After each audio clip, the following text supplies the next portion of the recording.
तीन भुवन में सार वीतराग विज्ञानता शिव स्वरूप शिवकार नमः त्रियोग समारिके। देखो बेटा, नोट्स इसलिए बनाए जाते हैं एक तो क्लास में जो भी इम्पोर्टेंट बात आ रही है छोटे छोटे पॉइंट्स, ताकि जब आप घर पे बैठ के अपने नोट अच्छे बनाएं, क्योंकि आपको पूरी ज़िंदगी काम आने हैं। आपको आगे अपने माने नगर में जाके आप जब पाठशाला लेंगे, पढ़ाएंगे, तो पढ़ने वाले बहुत सारे नए नए क्वेश्चन उठाएंगे, तो बहुत सारी ऐसी बातें होती हैं जो एज इट इज़ आपको किताबों में नहीं मिलेंगी, है ना। तब आपको ये चीज़ नोट्स काम आते हैं। तो अपने नोट्स थोड़ा सा अच्छे बनाइए, अपनी प्रैक्टिस के लिए बनाइए। क्या क्या आप याद कर रहे हैं उसको कम से कम लिखिए, ठीक है। मुझे अच्छे नोट्स चाहिए, ठीक है। पांचवी ढाल किसको याद हो गई है पूरी? अच्छा, चौथी ढाल किस किस को याद है पूरी? पहले से याद थी कि की है याद आपको? वेरी गुड बेटा। अब कब कर रहे हो? फिर तो निकल जाएगा। 6 ढाला ऐसी चीज़ है जो सबसे इम्पोर्टेंट है, हर जगह आपको चाहिए, है। छोटा समय सार कहते हैं इसको। बेटा आपको याद है चौथी पांचवी?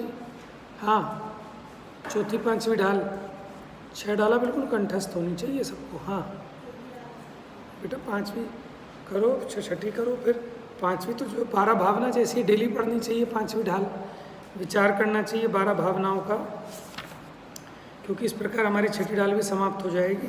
कल हमने अनंत और सिद्ध दशा की चर्चा की थी। अब हमें करना है मोक्ष दशा का वर्णन। आइए पेज नंबर 141, छंद क्रमांक 13 निकाल लिया। बोलेंगे सब एक साथ, ठीक है? ठीक है, सबकी तबीयत, आवाज़ निकलेगी, ठीक है। चलिए बोलिए।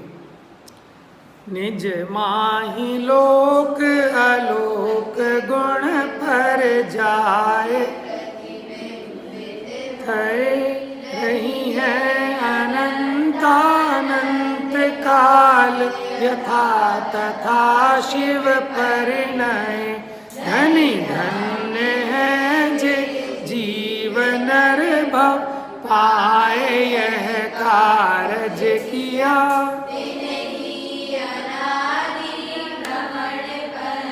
प्रकार तजीवर सुख लिया। अब आप चुप रहना, अब आप पढ़ोगे यही छंद दोबारा ढंग से। आवाज आपकी नहीं आ रही थी तीनों की? बोलो। निज माही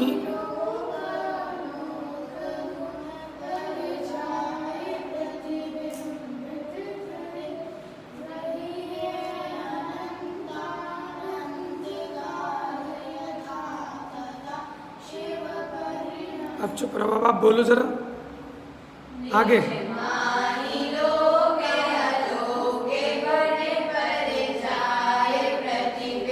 बोलो अब तुम भी। अनंतानंत काल धनी धन्य है जे जीवन भव पाए, यह कारज किया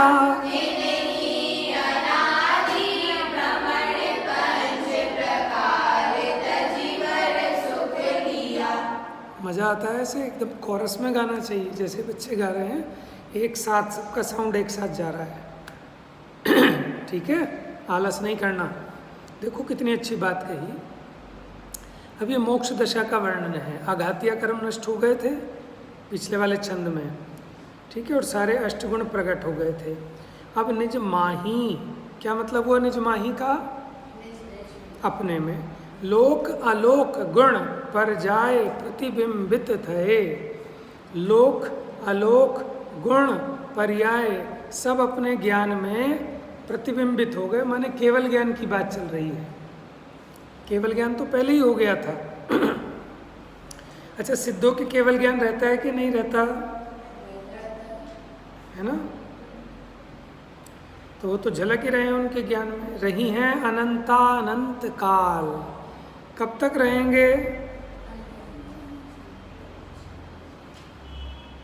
यथा तथा शिव परिणय, मैंने जिस प्रकार वो मोक्ष रूप परिणमित हुए हैं, अब ऐसे मुक्त दशा रूप कब तक रहेंगे? अनंतानंत काल तक रहेंगे। नहीं मिला बेटा छंद? 13 नंबर छंद है, वही खोल के रखो। जो छूट गया उसको छोड़ दो, बाद में देखेंगे। अब देखो, कौन जीव धन्य है? कौन बताएगा? Raise your hand. कौन जीव धन्य है? बताओ बेटा। हाँ, आप बताओ। आकृति वो कहाँ गई? अनुकृति कहाँ गई? घूमने? अच्छा, आस्था आ गई। अनन्या? हाँ बताओ बेटा। अंशिता। कौन जीव धन्य है?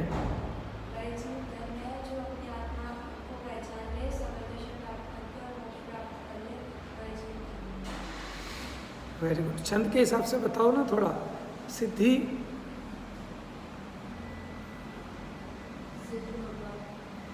हाँ, क्या कहना चाहते हैं? मासूम बताएगी। मासूम, तुम कब तक मासूम रहोगी? कितनी बड़ी हो गई? और भी बड़ी हो जाओगी।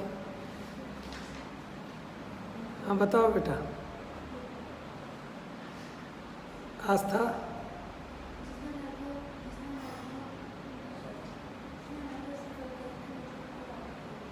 Very good. अब बताओ मासूम। अच्छे से बताओ, पूर्वी और अच्छा बताओ। वेरी गुड, बताओ।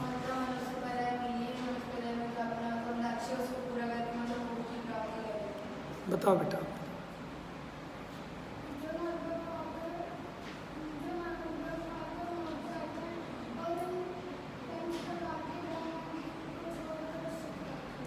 Very good. देखो, धन्य तो वो हैं कि जिन्होंने अपने मनुष्य पर्याय को सार्थक कर लिया। क्या किया कि जो 5 प्रकार के परावर्तन बताए थे ना, जो 5 परावर्तन होते हैं, संसार चारों गतियों में भटक रहा था, द्रव्य, क्षेत्र, काल, भव और भाव परावर्तन, उनका अभाव करके सुख को प्राप्त किया। कौन से सुख को? मोक्ष सुख को प्राप्त किया। वो जीव धन्य है। तो हमको भी क्या प्रेरणा मिलती है इससे? हमें भी यही कार्य करने लायक है कि अपनी आत्मा को मोह राग द्वेष आदि दुखों से छुड़ाकर सुख में स्थापित करना है। आ गया समझ में आपको? ये छंद आसान है। अब आइए रत्नत्रय का फल और आत्महित में प्रवृत्ति का उपदेश। मुख्योपचार धुबेदयो बड़ भागी रत्ना अरु धरेंगे ते शिव लहे तिन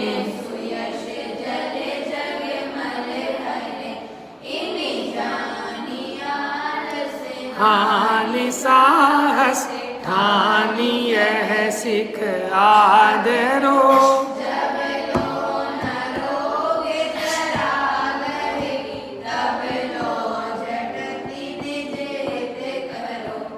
चलिए।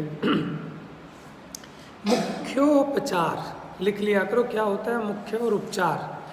मुख्य क्या? निश्चयने को। उपचार कहा व्यवहारने को। मुख्य और उपचार का मतलब निश्चय और व्यवहार। दुभेद योग कि 2 भेद वाला बड़भागी रत्नत्रय धरे।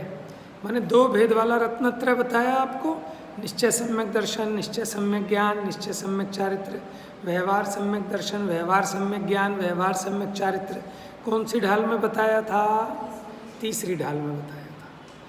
तो जो इन दोनों प्रकार के रत्नत्रय को धारण करता है वो कौन है?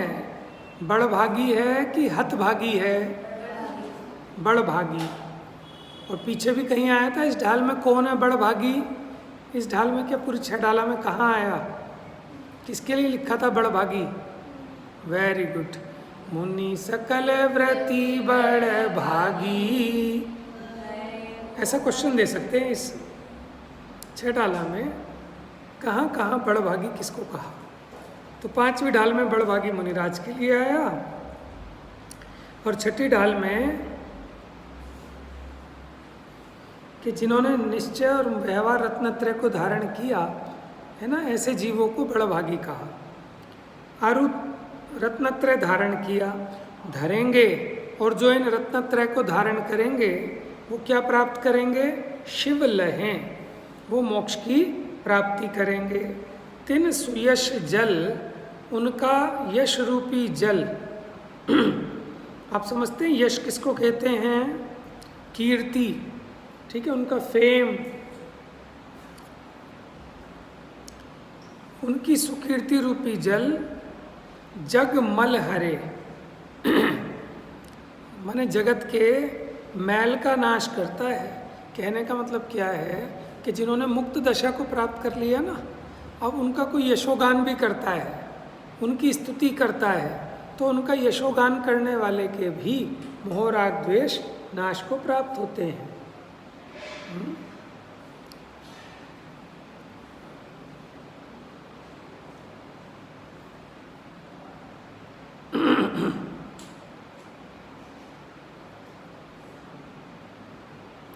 यानी भव्य संसारी जीव उन सिद्ध भगवान के स्वरूप को ध्याकर समझकर अपने भी संसार का अभाव कर लेते हैं, अपने दुखों को दूर कर लेते हैं। तो जो ऐसे जो रत्नत्रय को धारण किया, जिन्होंने निश्चय और व्यवहार सिद्ध हो गए, उनका सुयश रूपी जल जगत का मल भी हरने में निमित्त है। क्योंकि जो भी उन सिद्ध भगवान की स्तुति आदि करता है उसके भी पापों का नाश होता है, अज्ञान का नाश होता है, मोह राग द्वेष का अभाव होता है। इसका मतलब समझ गए आप? उनकी सुकीर्ति रूपी जल जग का मल कैसे हरती है? लिखिए क्वेश्चन।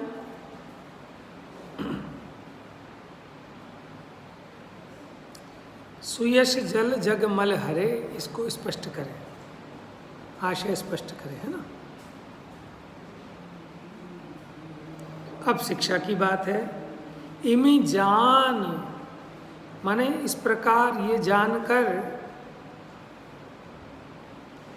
आलस हान माने प्रमाद को छोड़कर, साहस ठान माने अपना पुरुषार्थ करके, हिम्मत बांध के, साहस करके, यह सिख आदरो, सिख मैंने सीख यानी शिक्षा, छंदानुरोध की वजह से छोटी मात्रा लगा दी है सिख पर, सीख होता है ना, समझ रहे हैं आप? क्योंकि कोई भी हम छंद लिखते हैं तो हमें छंद को पूरा करने के लिए मात्राओं को अपने हिसाब से सेट करना पड़ता है, तो वहाँ व्याकरण नहीं देखी जाती, उसका अर्थ सीख ही है। कहीं आप सोचो सिख जो सरदार होते हैं कि उनका आदर करो, और कोई पढ़ के उनका आदर करने लगे, अरे सिख साहब आ गए, उनको है ना, वो नहीं कह रहे बेटा थोड़ा दूर रखा करो सिर हर एक चीज़ से। इसका नाम है क्या क्या बोलते हैं इसको? उत्तमांग।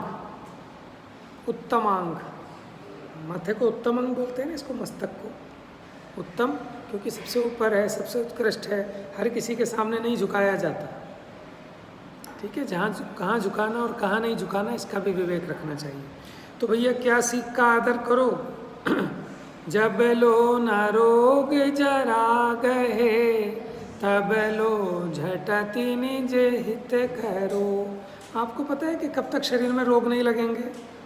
लोग सोचते हैं कि बुढ़ापे में, अरे बचपन में भी लग सकते हैं, बुढ़ापा आएगा कि नहीं आएगा इस बात की गारंटी क्या है? डेली देखो कितनी जवान मौत होती हैं, कितने बच्चे ट्रकों के और गाड़ियों के नीचे कुचले चले जाते हैं। तो जब तक शरीर में रोग ना लग जाएं, क्योंकि बुढ़ापा सबसे बड़ा रोग है, बुढ़ापा आ गया तो बड़ा मुश्किल होता है, बैठा ही नहीं जाता आदमी पे, चला नहीं जाता, बोला नहीं जाता, सुनाई नहीं देता, दिखाई नहीं देता, तब क्या आत्मा का हित करेगा?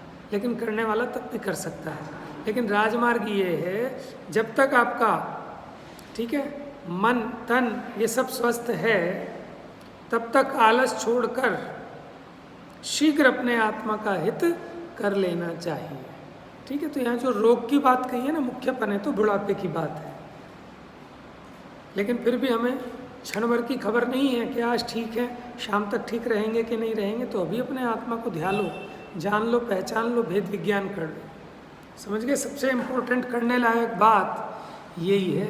अगर ये कर लिया तो सब कर लिया, और ये नहीं किया तो कुछ नहीं किया। बात समझ में? नर जन्म मिला है मैं अपूर्व कार्य करूँगा,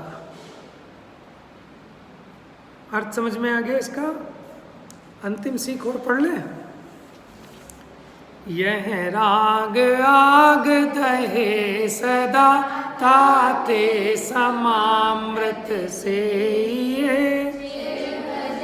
विषय कषाय अब तो त्याग निज पद बेइये कहाँ रच्यो पर पद में न तेरो पद यह क्यों दुख लहे।